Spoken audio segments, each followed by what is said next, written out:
ಕೀರ್ಪುರ್ ರಾಜ್ಯ ಒಂದು ಸುಂದರವಾದ ರಾಜ್ಯ. ಈ ಊರಿನ ಸುತ್ತಮುತ್ತಲೂ ಕಾಡು, ಬೆಟ್ಟ ಗುಡ್ಡಗಳು, ಜಲಪಾತ ಮತ್ತೆ ನದಿಗಳಿತ್ತು. ಇದೆಲ್ಲ ಇರೋದ್ರಿಂದ ಈ ಊರು ತುಂಬಾ ಸುಂದರವಾಗಿ ಕಾಣಿಸ್ತಾ ಇತ್ತು. ನಮ್ಮ ಕೀರ್ಪುರ್ ಅಂತೂ ಎಷ್ಟು ಸುಂದರವಾಗಿದೆ ಅಂದ್ರೆ ನಾನು ಸತ್ ಮೇಲೂ ಕೂಡ ಇಲ್ಲೇ ಇರೋದಕ್ಕೆ ಇಷ್ಟಪಡ್ತೀನಿ.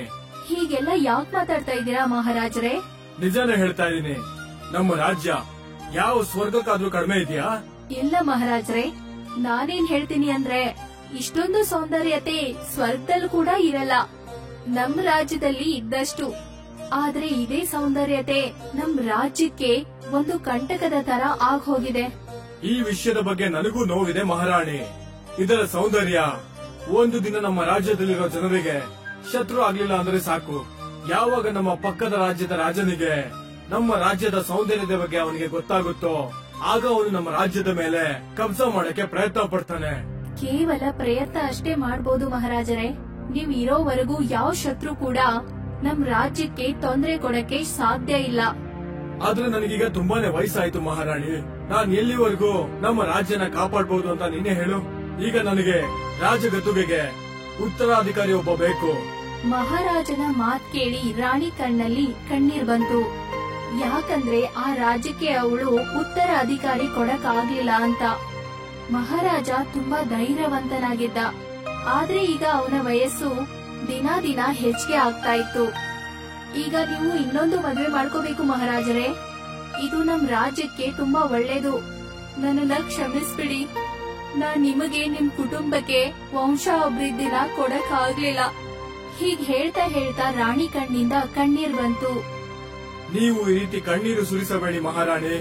ನೀವು ನಮಗೆ ವಾರಸುದಾರನನ್ನ ಕೊಟ್ಟಿಲ್ಲ. ಇದರಲ್ಲಿ ತಮ್ಮ ತಪ್ಪು ಏನೂ ಇಲ್ಲ. ಅದೆಲ್ಲವೂ ದೇವರ ಇಚ್ಛೆಯಾಗಿತ್ತು. ಅವರಿಗೆ ಯಾವಾಗ ಬೇಕೋ ಜನರಿಗೆ ಖುಷಿಯನ್ನು ಕೊಡುತ್ತಾರೆ. ಯಾವಾಗ ಖುಷಿಯನ್ನು ಹಿಂಪಡೆಯಬೇಕೋ ಆಗ ಪಡೆಯುತ್ತಾರೆ.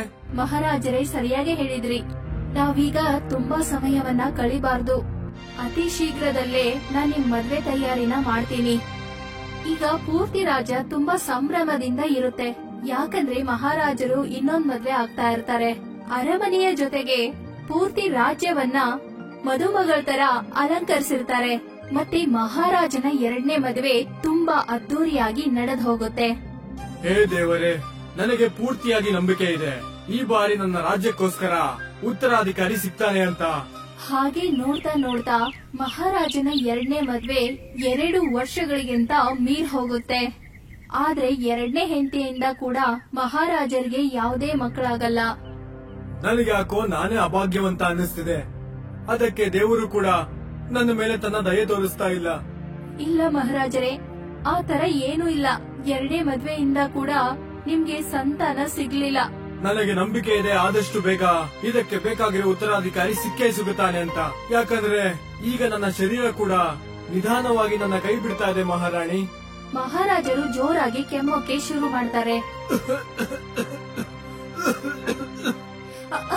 ನೀವು ಹುಷಾರಿದ್ದೀರಿ ಅಲ್ವಾ? ಹಾ, ಹುಷಾರಾಗಿದ್ದೀನಿ. ಆದ್ರೆ ನನ್ನ ಮನಸ್ಸು ಸರಿಯಾಗಿಲ್ಲ. ನೀವು ನಮ್ಮ ರಾಜ್ಯಕ್ಕೆ ಒಂದು ಘೋಷಣೆಯನ್ನ ಮಾಡಬೇಕು. ಯಾವುದೇ ವ್ಯಕ್ತಿ ಹೇಗಾದ್ರೂ ನನ್ನ ಮನಸ್ಸಿಗೆ ಖುಷಿಯನ್ನ ಕೊಟ್ರೆ ನಾನು ಅವನಿಗೆ ಬಹುಮಾನದ ರೂಪದಲ್ಲಿ ರಾಜನನ್ನಾಗಿ ಮಾಡ್ತೀನಿ. ಆಯ್ತು ಮಹಾರಾಜರೇ, ನಿಮ್ಮ ಸಂದೇಶ ಪ್ರತಿ ರಾಜ್ಯಕ್ಕೂ ನಾನು ತಲುಪಿಸ್ತೀನಿ. ಈಗ ರಾಣಿ ಹೇಳಿಕೆಯಿಂದ ಕೆಲವು ಸಂದೇಶ ಕೊಡುವವರು ಪೂರ್ತಿ ರಾಜ್ಯದಲ್ಲಿ ರಾಜನ ಆದೇಶವನ್ನು ತಲುಪಿಸ್ತಾರೆ.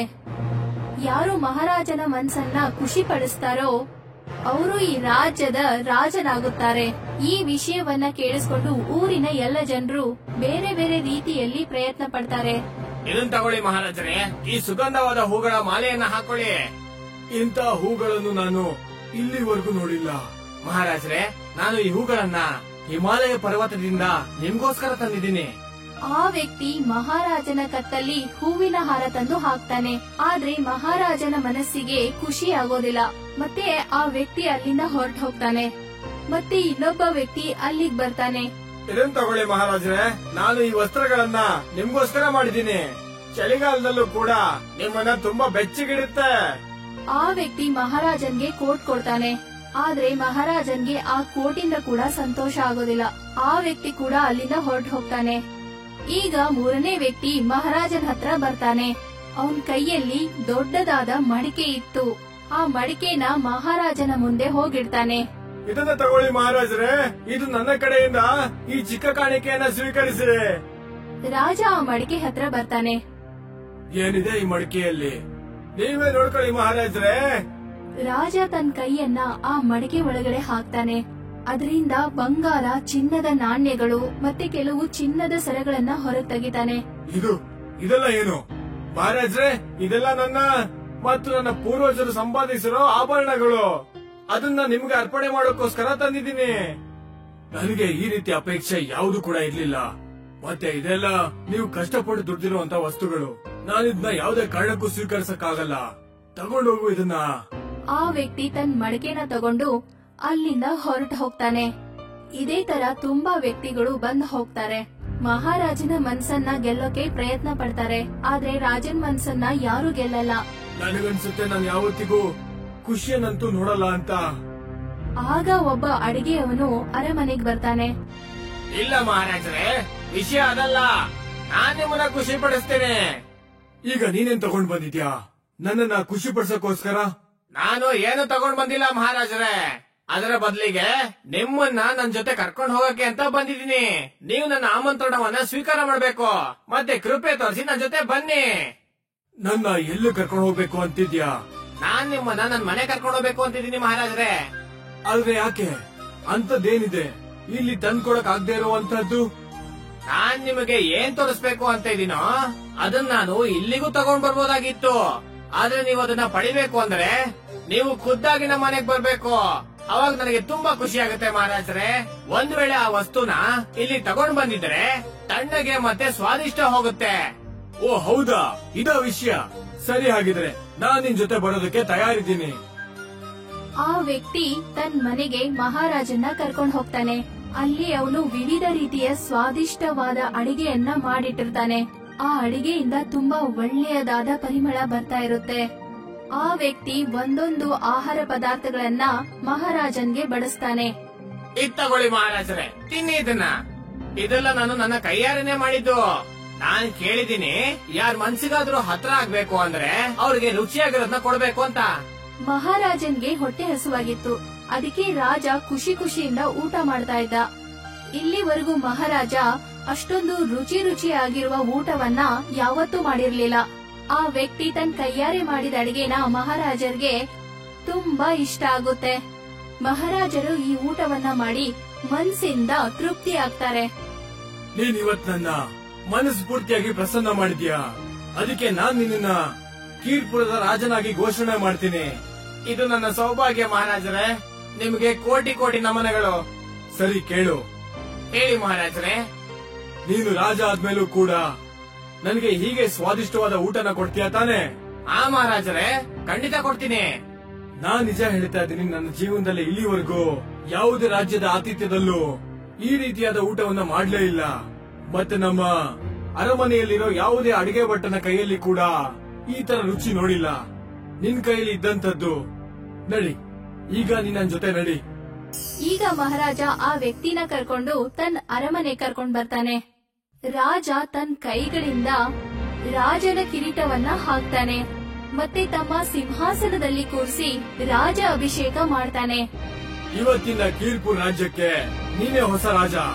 ಮತ್ತೆ ನಾನು ಈ ಸ್ಥಾನದ ಎಲ್ಲ ಕಾರ್ಯಗಳನ್ನ ನಿನ್ನ ಕೈ ಕೊಡ್ತಾ ಇದ್ದೀನಿ. ಈಗ ಅಡಿಗೆಯವನು ಕೀರ್ಪುರದ ರಾಜನೇನೋ ಆಗಿದ್ದ. ಆದ್ರೆ ಈಗ್ಲೂ ಕೂಡ ಅದೇ ಒಳ್ಳೆ ಗುಣಗಳು ಇತ್ತು. ಅವನು ಇಡೀ ಅರಮನೆಗೆ ತನ್ನ ಕೈಯಿಂದಾನೇ ಎಲ್ಲ ಅಡಿಗೆಗಳನ್ನ ಮಾಡ್ತಾ ಇದ್ದ. ಇದರಿಂದ ಅರಮನೆಯಲ್ಲಿರೋರ್ಗೆ ತುಂಬಾನೇ ಖುಷಿಯಾಗಿತ್ತು. ನಿಮ್ಮ ಅದೃಷ್ಟದಲ್ಲಿ ಈ ಅರಮನೆಗೆ ನೀವು ರಾಜ ಆಗ್ಬೇಕಾಗಿತ್ತು. ಆದ್ರೆ 2 ಮದ್ವೆ ಆಗಿದ್ರು ಕೂಡ ಮಹಾರಾಜರಿಗೆ ಮಕ್ಕಳಾಗ್ಲಿಲ್ಲ. ಬಹುಶಃ ನನ್ನ ಅದೃಷ್ಟ ತುಂಬಾ ಚೆನ್ನಾಗಿತ್ತು ಅನ್ಸುತ್ತೆ.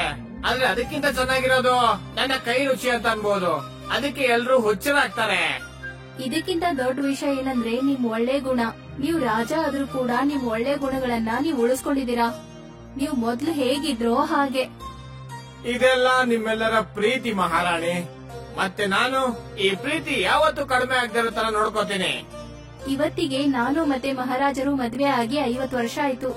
ಇವತ್ತು ಊಟಕ್ಕೆ ಹೊಸದಾಗಿ ಏನಾದ್ರೂ ಮಾಡ್ತೀರಾ? ಹಾ, ಯಾಕಿಲ್ಲ ಮಹಾರಾಣಿ. ನೀವ್ ಹೇಗ್ ಹೇಳ್ತೀರೋ ನಾನು ಅದೇ ರೀತಿ ಅಡಿಗೆಗಳನ್ನ ಮಾಡ್ತೀನಿ. ಇವತ್ತು ಏನ್ ಅಡಿಗೆ ಮಾಡ್ಬೇಕು ಅಂತ ನಾನ್ ನಿಮಗ್ ಹೇಳಲ್ಲ. ನಿಮಗ್ ಏನ್ ಇಷ್ಟ ಆಗುತ್ತೋ ಆ ಅಡಿಗೆನ ನೀವು ತಯಾರಿಸಬಹುದು. ಮತ್ತೆ ಇವತ್ತಿನ ನಿಮ್ ಅಡಿಗೆ ನಿಮ್ ಕಡೆಯಿಂದ ನಮ್ಮಿಬ್ಬರಿಗೂ ಒಂದು ಅದ್ಭುತವಾದ ಉಡುಗೊರೆ ಆಗುತ್ತೆ. ಹಾಗೆ ಆಗ್ಲಿ ಮಹಾರಾಣಿ. ನಾನು ನಿಮಗೆ ಮತ್ತೆ ಮಹಾರಾಜರಿಗೆ ತುಂಬಾನೇ ಅದ್ಭುತವಾದ ಸ್ವಾದಿಷ್ಟವಾದ ಬಹುಮಾನ ಕೊಡ್ತೀನಿ. ಆ ಹೊಸ ರಾಜ ಬೆಳಿಗ್ಗೆಯಿಂದ ರಾತ್ರಿ ಊಟಕ್ಕೆ ಅಡಿಗೆ ಮಾಡಕ್ಕೆ ಶುರು ಮಾಡ್ತಾನೆ. ಅವನು ಶ್ರಮ ಪಟ್ಟು ಪ್ರೀತಿಯಿಂದ ಎಲ್ರಿಗೂ ಅಡಿಗೆ ಮಾಡ್ತಾನೆ. ಮತ್ತೆ ರಾತ್ರಿ ಆಗೋಕ್ಕಿಂತ ಮುಂಚೆನೆ ಅವನು ಎಲ್ಲ ಅಡಿಗೆಗಳನ್ನ ತಯಾರು ಮಾಡ್ತಾನೆ. ಅರಮನೆ ಒಳಗಡೆ ಹೋಗಿ ಮತ್ತೆ ಊಟದ ಆಮಂತ್ರಣ ಎಲ್ರಿಗೂ ಕೊಡ್ತಾನೆ. ಹಬ್ಬಕ್ ಬೇಕಾಗಿರೋ ಎಲ್ಲಾ ತಯಾರಿಗಳು ಸಿದ್ಧ ಇದೆ. ನೀವೆಲ್ರೂ ಬನ್ನಿ, ಈ ಹಬ್ಬದ ಖುಷಿನ ಪಡೆದುಕೊಳ್ಳಿ. ರಾಣಿ ಮತ್ತೆ ಮಹಾರಾಜರ ಜೊತೆಗೆ ಮಂತ್ರಿಗಳು ಮತ್ತೆ ನ್ಯಾಯಾಧೀಶರು ಊಟದ ರುಚಿಯನ್ನ ಸವಿಯಲು ಅರಮನೆಯ ಕೋಣೆ ಒಳಗಡೆ ಬರ್ತಾರೆ. ಮತ್ತೆ ಹೊಸ ರಾಜ ಎಲ್ರಿಗೂ ತನ್ನ ಕೈಯಿಂದಾನೇ ಊಟವನ್ನ ಬಡಿಸ್ತಾನೆ. ಈ ನಿಮ್ಮ ಉಡುಗೊರೆಯನ್ನ ನಾನ್ ಯಾವತ್ತೂ ಮರೆಯಲ್ಲ. ನಾನ್ ಇವತ್ತಿನವರೆಗೂ ಈ ತರದ ಉಡುಗೊರೆನೇ ನೋಡಿಲ್ಲ. ಇದಂತೂ ನನ್ನ ಸೌಭಾಗ್ಯ ಮಹಾರಾಣಿ. ನಿಮ್ಮಿಬ್ಬರಿಗೂ ನಾನು ಉಪಹಾರ ಕೊಡುವಂತ ಅವಕಾಶ ಸಿಕ್ಕಿರೋದು. ರಾಣಿ ಮತ್ತೆ ಮಹಾರಾಜರ ಜೊತೆ ಎಲ್ಲ ನ್ಯಾಯಾಧೀಶರು ಕೂಡ ಹೊಟ್ಟೆ ತುಂಬಾ ಊಟ ಮಾಡ್ತಾರೆ. ಕೀರ್ಪುರ್ ರಾಜ್ಯದಲ್ಲಿ ಎಲ್ಲಾನು ಸರಿಯಾಗಿ ನಡೀತಾ ಇತ್ತು. ಆದರೆ ಇದ್ದಕ್ಕಿದ್ದಂತೆ ಶತ್ರುಗಳ ಸೈನ್ಯ ಕೀರ್ಪುರ್ ರಾಜ್ಯದ ಮೇಲೆ ಆಕ್ರಮಣ ಮಾಡ್ತಾರೆ. ಇದನ್ನ ನೋಡಿ ಎಲ್ಲಾ ಜನರು ಹೆದರ್ಕೊಳ್ತಾರೆ. ಆಗ ಹೊಸ ಅಡಿಗೆ ರಾಜ ಭಯ ಪಡ್ದೆ ಆ ಶತ್ರುಗಳನ್ನ ಎದುರಿಸಕ್ಕೆ ತಾನೊಬ್ನೇ ಭಯ ಪಡ್ದೆ ಹೋಗ್ತಾನೆ. ಇದೇನಿದು ರಾಜ, ನೀನು ಒಬ್ನೇ ಯಾವುದೇ ಆಯುಧಗಳಿಲ್ಲದೆ ನಮ್ ಜೊತೆ ಯುದ್ಧ ಮಾಡಕ್ ಬಂದಿದ್ಯಾ? ಯಾಕೆ ನಿನ್ನ ಸೈನಿಕರು ಹೆದರ್ಕೊಂಡು ಓಡೋದ್ರ? ಇಲ್ಲ, ನನ್ನ ಸೈನಿಕರು ಎಲ್ಲೂ ಹೆದರ್ಕೊಂಡು ಓಡು ಹೋಗಿಲ್ಲ. ನಾನ್ ನಿಮ್ ಜೊತೆ ಇಲ್ಲಿ ಯುದ್ಧ ಮಾಡಕ್ಕೂ ಬಂದಿಲ್ಲ. ಮತ್ತೇನು ಹೋರಾಡ್ದೇನೆ ಸೋಲ ಒಪ್ಕೊಳಕ್ ಬಂದಿದ್ಯಾ? ಇಲ್ಲ, ಆ ರೀತಿನೂ ಅಲ್ಲ. ನಾನ್ ಅನ್ಕೊಂಡೆ ನೀವು ತುಂಬಾ ದೂರದಿಂದ ಸವಾರಿ ಮಾಡ್ಕೊಂಡೇ ಬಂದಿದ್ದೀರಾ ಅಂತ. ತುಂಬಾ ಸುಸ್ತಾಗಿರ್ಬೇಕು. ನೀವ್ ಯಾಕೆ ಈ ಯುದ್ಧದ ವಿಚಾರನ ಬಿಟ್ಟು ವಿಶ್ರಾಂತಿ ತಗೋಬಾರ್ದು? ಮತ್ತೆ ನಾನ್ ನಿಮ್ಗೆ ನನ್ನ ಕೈಯಾರೆ ಮಾಡಿರುವಂತ ಸ್ವಾದಿಷ್ಟ ಅಡಿಗೆಗಳನ್ನ ಕೊಡ್ತೀನಿ. ನೀನೇನ್ ಮಾತಾಡ್ತಿದ್ಯಾ ರಾಜ? ನೀನು ನಿನ್ನ ಶತ್ರುಗಳಿಗೆ ಭೋಜನ ಮಾಡ್ತೀಯ, ಅದು ನಿನ್ನ ಕೈಯಾರೆ. ಇದರಲ್ಲಿ ನಿನ್ನ ಕುತಂತ್ರ ಏನು ಇಲ್ಲ ತಾನೆ? ಹಾ, ನಾನು ನನ್ನ ಕೈಯಾರೆ ಮಾಡ್ತೀನಿ. ಮತ್ತೆ ನಾನು ಎಲ್ಲಿವರೆಗೂ ನಿಮ್ನ ಶತ್ರು ಅನ್ಕೊಳ್ಳೋದಿಲ್ವೋ ನೀವು ನನ್ನ ಶತ್ರು ಆಗಕ್ ಸಾಧ್ಯ ಇಲ್ಲ. ಇದರಲ್ಲಿ ನನ್ನ ಯಾವುದೇ ಕುತಂತ್ರ ಇಲ್ಲ. ನೀವು ನನ್ನ ನಂಬೋದು. ಆ ಶತ್ರು ರಾಜ ತುಂಬಾ ದೂರದಿಂದ ಬಂದಿರೋದಕ್ಕೆ ಅವನ್ಗೆ ಹಸಿವಾಗಿತ್ತು. ಅದಕ್ಕೆ ಅವನು ತನ್ನ ಎಲ್ಲ ಸೈನ್ಯವನ್ನ ಕರ್ಕೊಂಡು ಹೊಸ ಅಡಿಗೆ ರಾಜನ್ ಜೊತೆ ಅರಮನೆಗೆ ಬರ್ತಾನೆ. ಆಗ ಅಲ್ಲಿ ಹೊಸ ಅಡಿಗೆ ರಾಜ ತನ್ನ ಕೈಯಿಂದ ಎಲ್ರಿಗೂ ರುಚಿ ರುಚಿಯಾಗಿ ಅಡಿಗೆ ತಯಾರು ಮಾಡ್ತಾನೆ. ಈ ಭೋಜನದಲ್ಲಿ ವಿಷ ಏನು ಹಾಕಿಲ್ಲ ತಾನೆ ನೀವು? ಅಡಿಗೆ ರಾಜ ಎಲ್ಲ ಅಡಿಗೆಗಳನ್ನ ತನ್ನ ಕೈಯಿಂದ ಮೊದಲು ರುಚಿ ನೋಡ್ತಾನೆ. ಆಗ ಶತ್ರು ರಾಜನ ಅನುಮಾನ ದೂರ ಆಗುತ್ತೆ. ಅದಾದ ನಂತರ ಶತ್ರುಗಳ ರಾಜ ತುಂಬಾ ಖುಷಿಯಿಂದ ವಿವಿಧ ರೀತಿಯ ಅಡಿಗೆಗಳನ್ನ ಹೊಟ್ಟೆ ತುಂಬಾ ಊಟ ಮಾಡ್ತಾನೆ. ನಮ್ಗೆ ನೀವು ನಿಮ್ಮ ಕೈಯಾರೆ ಮಾಡಿರುವಂತ ಭೋಜನ ತುಂಬಾ ಇಷ್ಟ ಆಯ್ತು ಮಹಾರಾಜ. ಮತ್ತೆ ನಿಮ್ಮ ಈ ಸೇವೆನ ನೋಡಿ ನಾನು ಯುದ್ಧದ ವಿಚಾರನ ಮರೆತು ಬಿಡ್ತೀನಿ. ಮತ್ತೆ ನಿಮ್ಮ ಜೊತೆ ಗೆಳತನ ಮಾಡೋದಕ್ಕೆ ನಿರ್ಧಾರ ಮಾಡಿದ್ದೀನಿ. ಹೀಗೆ ಅಡಿಗೆ ಮಾಡುವ ಚಾತುರ್ಯತೆಯಿಂದ ಮತ್ತೆ ತನ್ನ ಶಕ್ತಿ ಮತ್ತೆ ಬುದ್ಧಿವಂತಿಕೆಯಿಂದ ಹೊಸ ಅಡಿಗೆ ರಾಜ ಎಷ್ಟೊಂದು ಯುದ್ಧಗಳನ್ನ ನಿಲ್ಲಿಸಿ ಶತ್ರುಗಳನ್ನು ಸಹ ಗೆಳೆಯರನ್ನಾಗಿ ಮಾಡ್ಕೊಳ್ತಾ ಇದ್ದ. ಇದರಿಂದ ಪ್ರಪಂಚದಾದ್ಯಂತ ಅಡುಗೆ ರಾಜ ಎಂಬ ಹೆಸರಿನಿಂದ ಪ್ರಸಿದ್ಧನಾದ.